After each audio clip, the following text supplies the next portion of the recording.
Over 200 farmers and land managers took part in the Royal Agricultural College's recent environmental conference in Cirencester. Steered by high-profile figures including Jonathan Porritt, John Humphreys and John Gummer MP, the debate explored the critical role of farmers and land managers in protecting our environment and the vital need to reduce their contribution to climate change. I've been a pessimist about agriculture and the environment for many, many years because of the damage that I think we did during the excesses of industrial agriculture.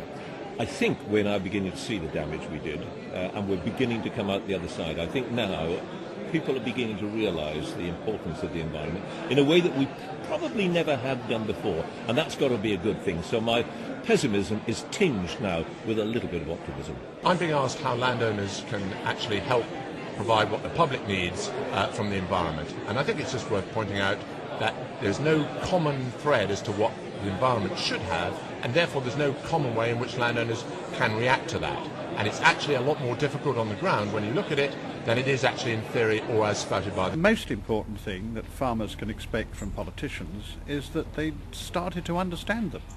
We've had a long period in which politicians don't understand agriculture, don't understand the countryside. This government has been more antagonistic to the countryside than anyone that I can remember.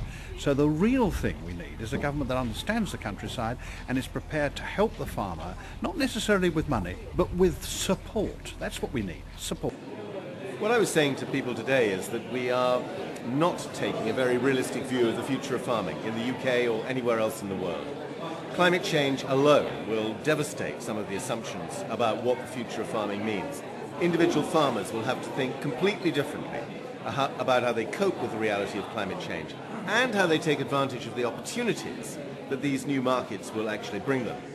At the moment, there's not enough thought given to that. There's not enough thought given to some of the big pressures coming through in terms of resource use, and that's where the change has to come.